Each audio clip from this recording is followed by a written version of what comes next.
So guys, here today our topic is Network Address Translation. NAT. NAT stands for Network Address Translation.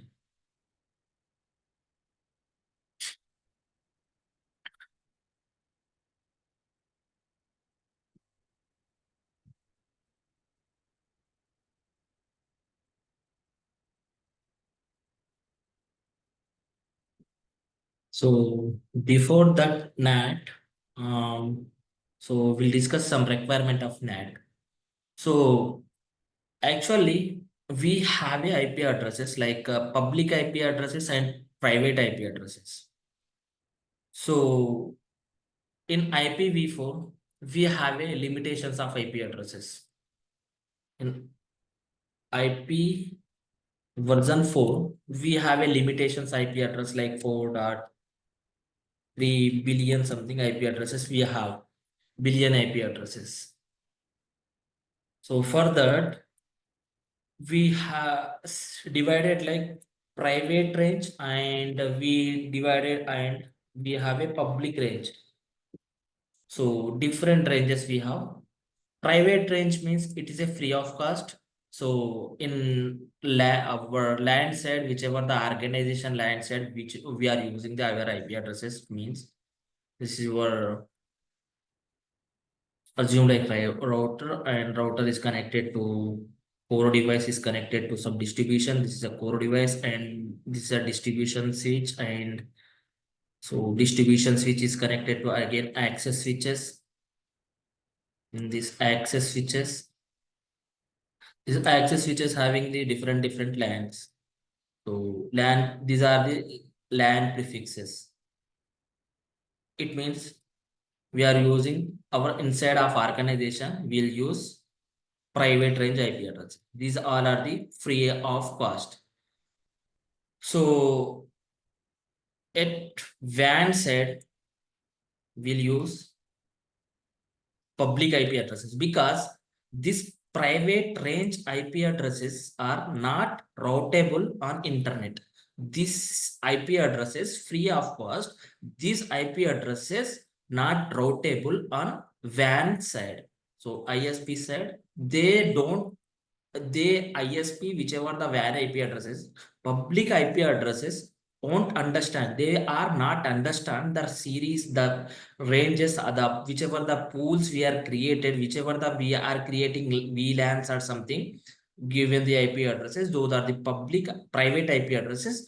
This WAN IP addresses means public IP addresses are not understand this concept, this IP address ranges. So that is the reason whenever you will see in your laptop also, you'll get the definitely private IP address only. The range is from 192.168 dot and 0.0. This is the range of class C, and class B have 172.16.0.02, 172.31.0.0. This is the range, and 10.0.0.0. This is the old range. The class B and class A, we have the 10 dot entire series of range. This is all are the private range. So this is the range we can use of free of cost. But these IP addresses are not routable on internet. So we need a solution for that. So for we have to communicate internet, any Google or any Facebook IP or any private our different branches. So we have to pass on, we have to use uplinks, we have to use WAN links, then only we can communicate other end, other subends. So that is the reason we need a solution. So we have a solution, that is NAT. What it will be do? It will be convert private IP range to public IP range. What it will be do? NAT will convert private IP addresses to public IP addresses, and again public IP address to private IP address. It will be convert. And So whenever here the any man in middle attacker is connected to ISP, he's a different location. He tried to reach out our servers inside servers. So if he try also, he cannot reach.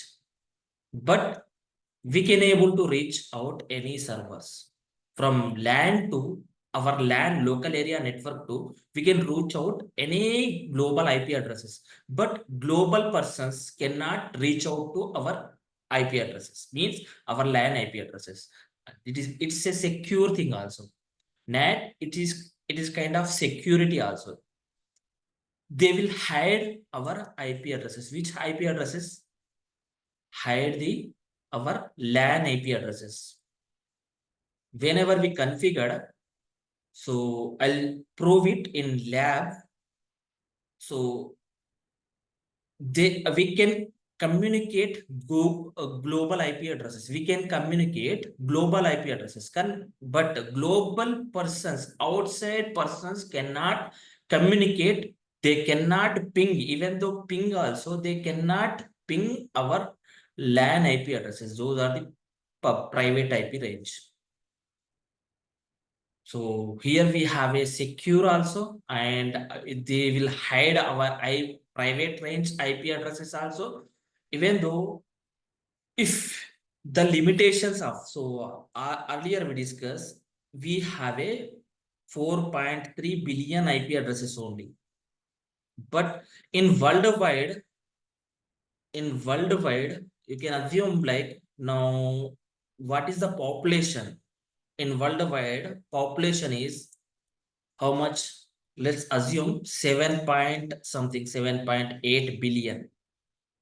So nowadays everyone are using mobiles, PC, laptop, or different kind of networking devices. Different network devices they are using. If one person having at least two devices, means, and 7.8 billion into 2 means how much?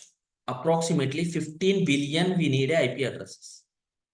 So that is the reason we have a solution IPv4 or IPv6 also.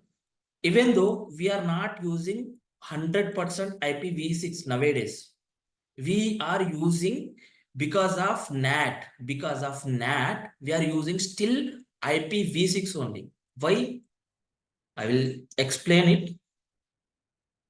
IPv4 only we are using. Still, we have this many IP addresses because of we have a solution for that. Port address translation, PAT. Port address translation, PAT. Port address translation we have. With this, if you have like 1,000 users, one IP address is sufficient. Which IP address? Public IP address is sufficient. Public IP address, one sufficient for this many users. But even though we are using nowadays IPv6 also, not 100%, since some organizations are only using like Geo, they are started to use IP addresses in India, as by my knowledge. But still, in big size of organizations, means IBM, Wipro, this kind of companies, they are using IPv4 only, because at LAN location, whichever the series of 10.0.0, it is sufficient. It's here you will get lakhs of IP addresses, in this series. Here you will get the only 254 IP addresses only. Here you will get thousands of IP addresses, but in 10 series you will get the lakhs of IP addresses. Those will be sufficient for that many users. So because of NAT, we have big solution, network address translation. And here we have a 3 types of NAT. So first one is static NAT. First one is statically we will configure static NAT, And second one, we have like dynamic NAT. And third one, we have solution that is PAT, port address translation. So three types will configure NAT. So statically means here 1:1 ratio. One one end user mean one required. Statically we are configuring. Static NAT means statically we are configuring 1:1. And in dynamic also, here also, dynamically it will be select the IP address. Dynamically it will be select from private IP. This is a private range and this one is the public range. This is a private range of IP address. It will be select 1:1. It is a public IP address. It will be select 1:1 ratio.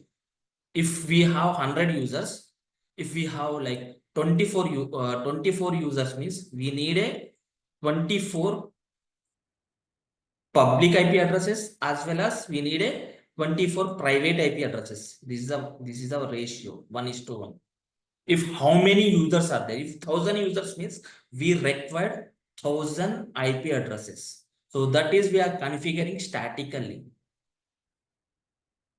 So another thing we have here is also 1:1 ratio, but it is selecting as a dynamically. Here difference is only 1:1 ratio only, one public IP and one private IP, 1:1 only, but it is selecting as a dynamically.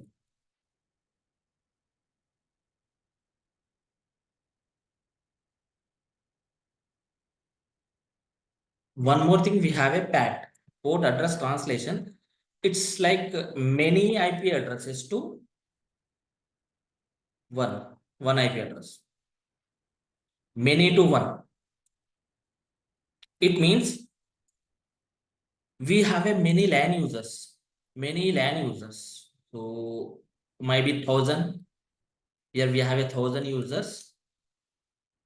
So 1,000 need only one public IP address. One public IP address. Basically, who will provide this public IP addresses? Who will provide this public IP range, public IP addresses? So if we are in small organization means we'll buy from internet ISP guys, internet service providers will buy. They only provide to us. This is your public IP address. You can use it. So if our company is big size of company, so we'll buy from INA, Internet Assigned Number Authority. INA, they provide to us. INA, Internet Assigned Number Authority. We'll buy from here. We'll take as a rent. Those are the public IP addresses. And which devices will configure it basically?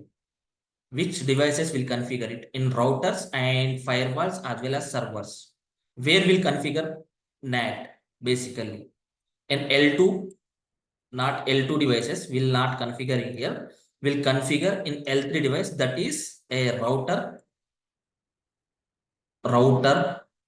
and firewall and servers will configure servers.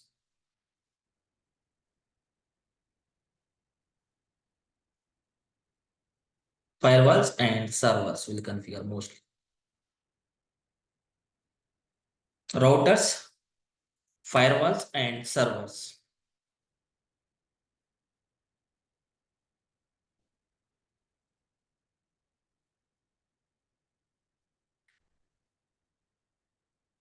Understood everyone? Yes, sir. Good. Here we have a three types. So we'll do one by one. How we'll configure static NAT, how we'll configure 1:1, and some benefits also we discussed here. And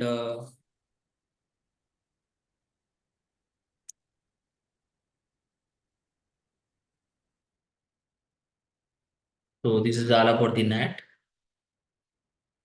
So it will be translate from private IP addresses to public IP addresses, and so communicate with internet, we can communicate with internet, and we must have registered public IP addresses. So if you are configuring the NAT, means if you want to communicate with internet, you need registered IP address, that is public IP address.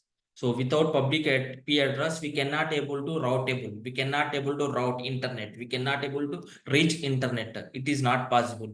So address translation was originally developed by this solve two problems to handle a shortage of IP addresses. Those are the shortage of IP addresses, and hide our network. Which network? Our LAN network IP addresses. Whichever we are configuring our LAN, those will be, it will be hide. And it is small organizations will part who will provide, ISP will provide.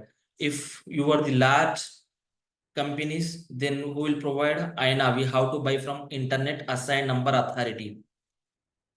So these all are the ranges, IP addresses of ranges, class A, class B, class C. Those are the private IP ranges.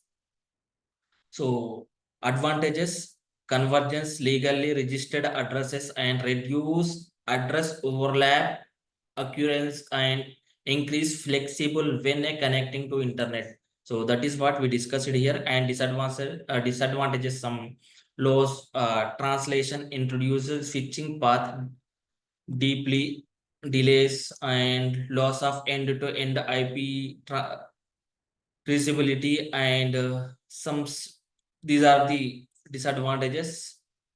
Certain applications, some applications also will not function properly.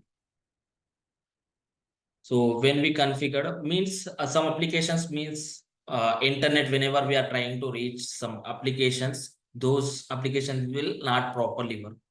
So those are the limitations only, not for all. And here we have a three types of NAT. These things we'll discuss in lab. I'll explain in lab. And inside local address, inside global address. So mostly whichever we are configuring our LAN side, these are the LAN side IP addresses, and whichever we are trying to reach globally, means WAN side, those are the outside local address and outside global address. You will get, and definitely in lab when we'll discuss, you will understand these things. And three types of NAT we have: dynamic NAT, static NAT, PAT. So for static part, this is the configuration thing, and it's a one-to-one mapping.